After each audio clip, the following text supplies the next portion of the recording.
Hello everyone, welcome to AKSIAS. This is Santosh కోక. మనం canker ప్రిలిమ్స్లో భాగంగా ప్రీవియస్ క్లాస్లో మెజర్స్ ఆఫ్ మనీ సప్లై అనే టాపిక్ అనేది ఎక్స్ప్లెనేషన్ పార్ట్ డిస్కస్ చేసుకున్నాం. సో క్విక్ రివిజన్ ఎకానమీకి సంబంధించి ఈరోజు most expected MCQs related to measures of money supply అనేది చూద్దాం. రైట్, సో ఇక్కడ నేను క్వశ్చన్స్ అనేవి ఫాస్ట్గా రీడ్ చేస్తుంటాను. మీరు ఆన్సర్స్ కామెంట్స్లో పోస్ట్ చేయండి. మీరు ఎంతవరకు ఇప్పటి వరకు ప్రిపేర్ అయ్యారనేది తెలుస్తుంది. So first question, consider the following statements regarding measures of money supply in India. భారతదేశంలో ద్రవ్య సరఫరా కొలమానాలకు సంబంధించి క్రింది ప్రకటనను పరిశీలించండి అని ఇచ్చారు. So first statement, M1 and M2 are considered broad money, whereas M3 and M4 are classified as narrow money. M3 is the most commonly used measure of money supply and is also known as aggregate monetary resources. Two statements అయితే ఇక్కడ ఇచ్చారు. M1 మరియు M2 విస్తృత ద్రవ్యంగా పరిగణించబడతాయి, కాగా M3 మరియు M4 సంకుచిత ద్రవ్యంగా వర్గీకరించబడతాయి అని ఇచ్చారు. సో మనం చెప్పుకున్న నిన్న కాన్సెప్ట్స్ అంటే RBI ఈ మానిటరీ సప్లై మెజర్స్ని 4 కేటగిరీస్లో డివైడ్ చేసింది. అవి M1, M2, M3 and M4. ఇందులో మనకి హైయెస్ట్ లిక్విడిటీగా మనం M1 తీసుకున్నాం అండ్ M4 అనేది లీస్ట్ లిక్విడిటీగా కేటగిరీగా తీసుకున్నాం. రైట్, సో అంటే హైయెస్ట్ నుంచి లోయెస్ట్కి ఉంటుందన్నమాట. ఇక్కడ ముఖ్యంగా M1 అండ్ M2 అనేది నేరో మనీగా మనం తీసుకున్నాం. Right, so M3 and M4 అనేది బ్రాడ్ మనీగా తీసుకున్నాం. రైట్, M3 అండ్ M4 అనేది బ్రాడ్ మనీ. రైట్, స్టేట్మెంట్ 1 అయితే ఇక్కడ రాంగ్ స్టేట్మెంట్, జస్ట్ రివర్స్లో ఇచ్చారు, ఇది అర్థం చేసుకోవాలి. నెక్స్ట్, M3 అనేది సాధారణంగా ఉపయోగించబడే ద్రవ్య సరఫరా కొలమానం మరియు ఇది సమగ్ర ఆర్థిక వనరులుగా కూడా పిలువబడుతుంది అని ఇచ్చారు. So it is the most widely used measure and is also called aggregate monetary resources అనేది మనకి ఇక్కడ కరెక్ట్ ఆప్షన్. ఎందుకంటే మనం M3 అనేది ఎక్కువగా ఉపయోగించుకుంటాం దీనికి సంబంధించి. అదేవిధంగా అగ్రిగేట్ మానిటరీ రిసోర్సెస్ని అని కూడా మనం దీన్ని పిలుస్తాం. Right, so both only 2 is the correct answer because first option is incorrect. Right, next question is, which of the following is included in M3 money supply? ఈ క్రింది వాటిలో M3 ద్రవ్య సరఫరాలో భాగమైంది ఏది అని ఇచ్చారు. Currency with the public and demand deposits with banks, M1 and net time deposits of commercial banks, M2 and total deposits with post office savings organisations, M4 minus deposits with post office savings banks. Right, ఇక్కడ 4 statements అయితే ఇచ్చారు. ఈ statements గమనించి మనం included which are the following is included in M3 money supply అన్నారు. Right, positive సెంటిమెంటే not statement ఇచ్చారు, not included అని కాదు. రైట్, ఇన్కరెక్ట్ అయితే కాదు, ఇది ఫోకస్ చేయండి. అయితే ప్రజల వద్ద ఉన్న నగదు మరియు బ్యాంకుల వద్ద ఉన్న డిమాండ్ డిపాజిట్లు మనకు కలిపితే మనం M1గా తీసుకుంటాం, బట్ M3 అయితే కాదు. రైట్, ఇది రాంగ్ స్టేట్మెంట్. నెక్స్ట్, మనం M3 అంటే ఏంటి జనరల్గా మనం డిస్కస్ చేసింది. M3 అంటే M1 plus net time deposits of commercial banks అని చెప్పుకున్నాం. రైట్, సో ఇక్కడ కరెక్ట్గా మనకి ఇక్కడ ఇచ్చిన M1 మరియు వాణిజ్య బ్యాంకులో నికర సమయ డిపాజిట్లుగా ఇక్కడ ఇచ్చారు. ఈ statement B is the correct option.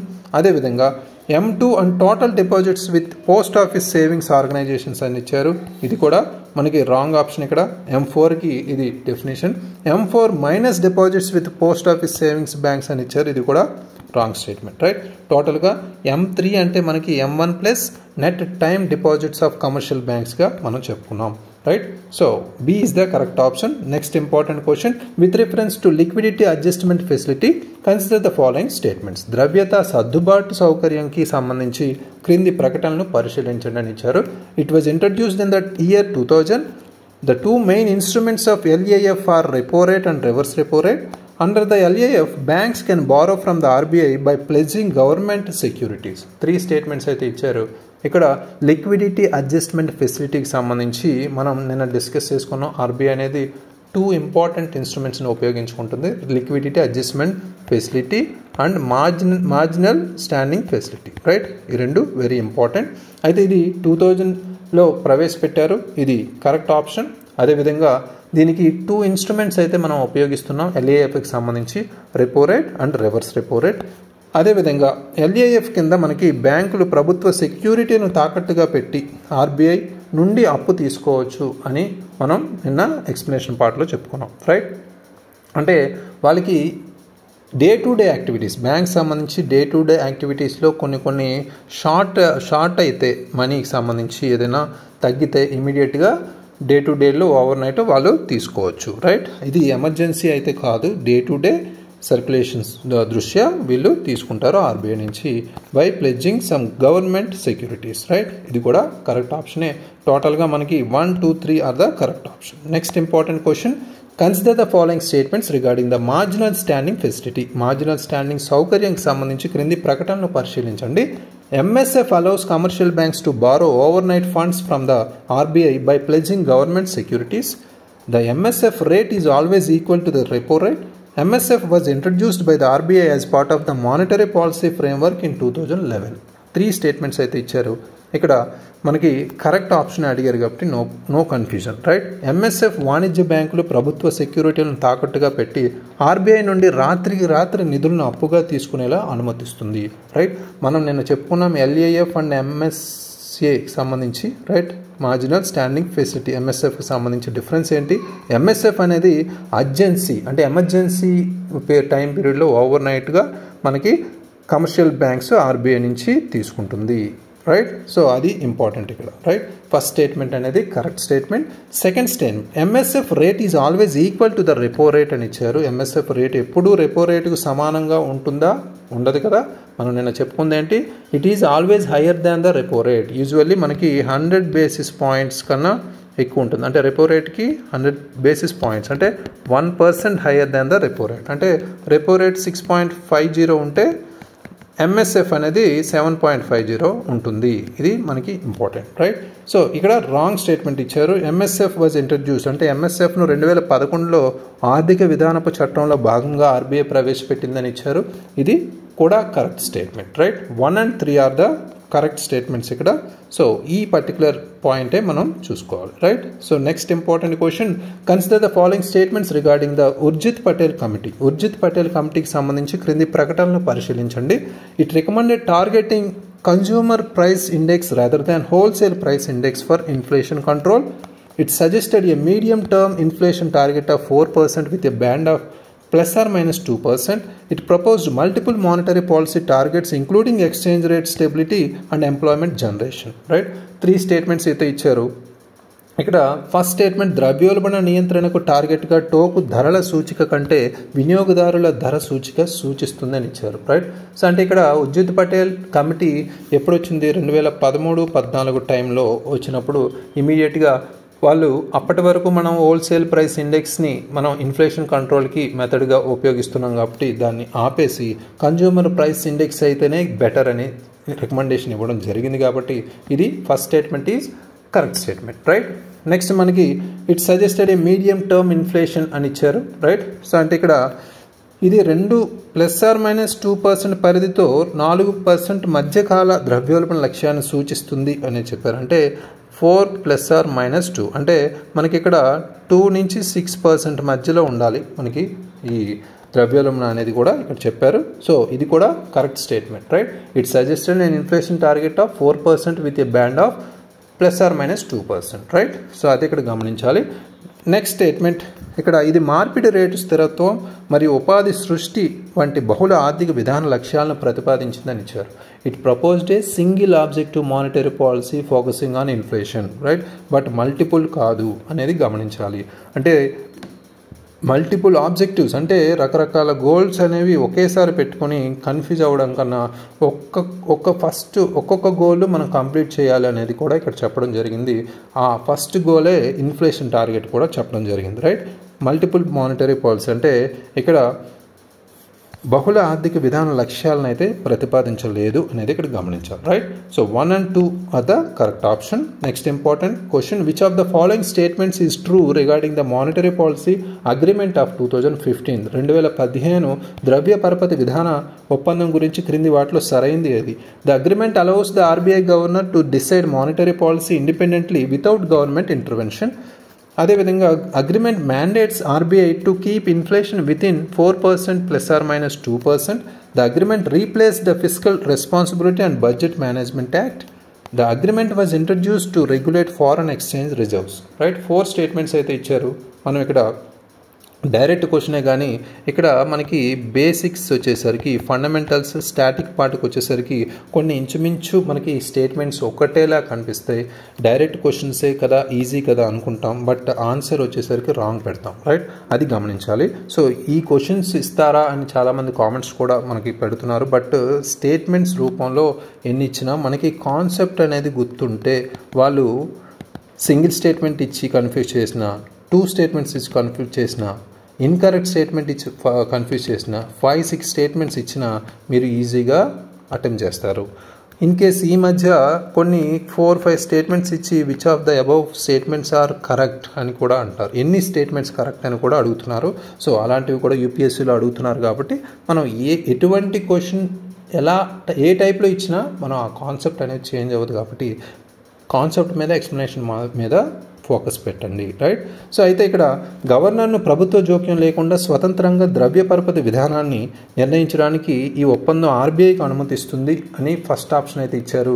ఇది కరెక్ట్ కాదు. ఎందుకంటే ఆర్బీఐ గవర్నర్ అనేది మానిటరీ పాలసీ ఇండిపెండెంట్గా డిసైడ్ చేస్తారు అనేది వితౌట్ గవర్నమెంట్ ఇంటర్వెన్షన్ అనేది ఇక్కడ రాంగ్ ఆప్షన్. ఇక్కడ కంపల్సరీ మానిటరీ పాలసీ అగ్రిమెంట్ అనేది 2015లో జరగడం, ఇక్కడ మనకి ఇన్ఫ్లేషన్ టార్గెట్ అనేది పెట్టడం అనేది జరిగింది. బట్ ఎప్పుడైతే ఈ ఆర్బీఐ అనేది ఇన్ఫ్లేషన్ టార్గెట్ మిస్ చేసిందో కంపల్సరీ గవర్నమెంట్కి ఒక రిపోర్ట్ పంపాలని రూల్ అయితే ఉంది. కాబట్టి ఇది వితౌట్ గవర్నమెంట్ ఇంటర్వెన్షన్ అయితే కాదు, రైట్? అగ్రిమెంట్ మ్యాండేట్స్ ఆర్బీఐ అంటే ఈ ఒప్పందం ద్రవ్యోల్బణాన్ని 4% +or-2 లోపు ఉంచాలని ఆర్బీఐకి కట్టుబడుతుంది అనేది correct option, right? So next మనకి agreement replaced fiscal responsibility and budget management act అనేది రాంగ్. అసలు ఇది ఈజీగా ఎలిమినేట్ చేసేయచ్చు.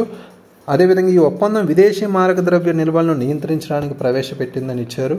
అది కూడా రాంగ్ ఆప్షన్. ఎందుకంటే ఇది ఎక్స్క్లూజివ్గా మనం ఇన్ఫ్లేషన్ టార్గెట్ చేయడానికే ఇది తీసుకొచ్చారు, right? So B is the correct option. Next important question, monetary policy committee in India is responsible for the భారతదేశంలో ద్రవ్య పరపతి విధాన కమిటీ దేనికి బాధ్యత వహిస్తుందని ఇచ్చారు. Managing foreign exchange reserves, fixing the benchmark policy rate, repo rate to control inflation, controlling government borrowings, monitoring fiscal deficit levels, right? అంటే మనం 1 by 1 కాన్సెప్ట్స్ అనేవి నిన్న అర్థం చేసుకుంటే first measures of monetary policy M1, M2, M3, M4 చూసాం. Liquidity adjustment and marginal standing facility చూసాం. అదేవిధంగా ఉజ్జిత్ Patel committee నుంచి మనకు వచ్చిన మానిటరీ పాలసీ కమిటీ కావచ్చు, మానిటరీ పాలసీ అగ్రిమెంట్ కావచ్చు, వీటికి సంబంధించి డిస్కస్ చేసుకున్నాం, రైట్? సో దీని మీద కంపల్సరీ స్టాటిక్ క్వశ్చన్స్ అయితే అడిగే అవకాశం ఉంటుంది. కాబట్టి సో ఇలా డిఫరెంట్ క్వశ్చన్స్ అనేవి రిఫ్లెక్టిబుల్గా మనం చూస్తున్నాం, right? So managing foreign exchange reserves అనేవి మనకి దానికి సంబంధం అయితే లేదు. ఇది రాంగ్ ఆప్షన్.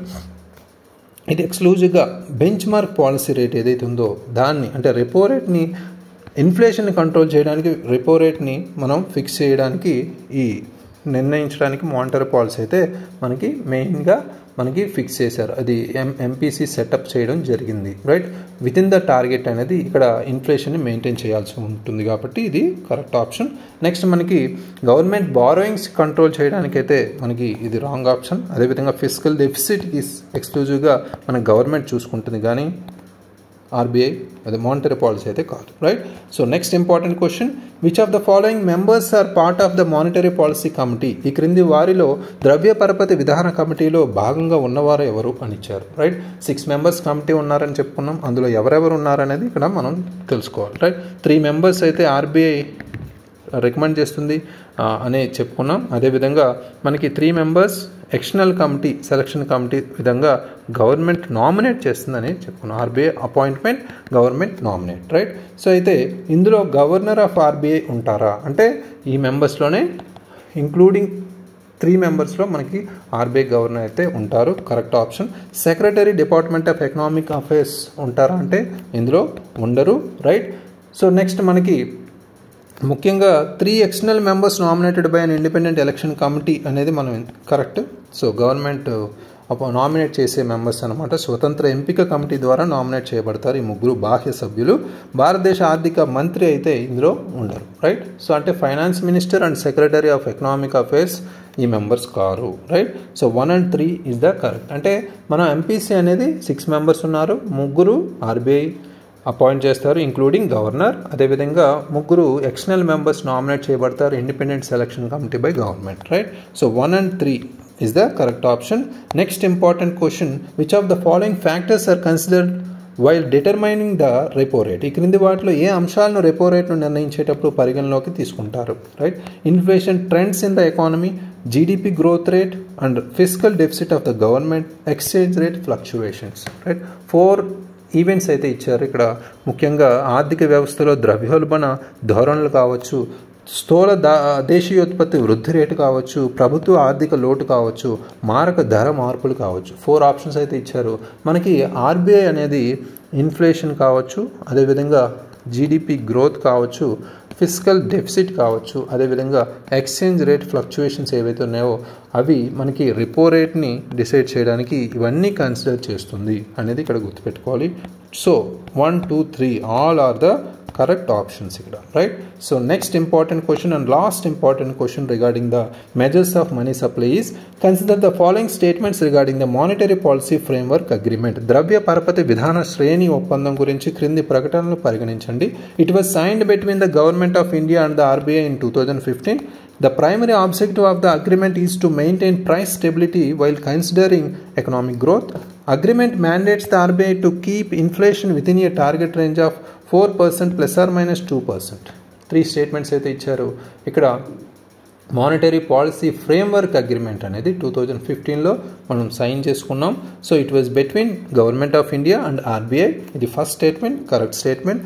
నెక్స్ట్ మనకి ఈ ఒప్పందం యొక్క ప్రధాన లక్ష్యం ఆర్థిక వృద్ధిని పరిగణలోకి తీసుకుంటూ ధర స్థిరత్వాన్ని కాపాడడమే, కాబట్టి ఇది కూడా కరెక్ట్ ఆప్షన్. నెక్స్ట్ ఇంపార్టెంట్, ఈ ఒప్పందం 4% ప్లస్ ఆర్ మైనస్ 2% లక్ష్య పరిధిలో ద్రవ్యోల్బణాలను ఉంచాలని ఆర్బీఐకి ఆదేశిస్తుంది అని కూడా కరెక్ట్ ఆప్షన్, రైట్? సో ఇక్కడ మానిటరీ పాలసీ ఫ్రేమ్వర్క్ అగ్రిమెంట్ రిలేటెడ్గా మనం 2015లో సైన్ చేసుకుని ఈ ప్రైస్ స్టెబిలిటీ కోసం ఎకనామిక్ గ్రోత్ని ఎన్ష్యూర్ చేసే విధంగా ప్రైమరీ గోల్ అయితే పెట్టుకున్నాం. ఆర్బీఐ అనేది ఇన్ఫ్లేషన్ టార్గెట్ రేంజ్ అనేది కూడా 4% ప్లస్ ఆర్ మైనస్ 2% కూడా ఇచ్చింది, right? So both and all 1, 2, 3 options are correct, right? ఇవి ఈ 10 important and most frequently asked questions అనేవి మనకు స్టాటిక్ అండ్ బేసిక్ పార్ట్ నుంచి చూడొచ్చు, మెజర్స్ ఆఫ్ మనీ సప్లై నుంచి. ఇవి దాటైతే ఎక్కువగా అడిగే అవకాశం అయితే ఉండదు, ఇవే కన్ఫ్యూజ్ చేస్తూ అడుగుతూ ఉంటారు. So please focus and revise it. Thank you very much, all the very best.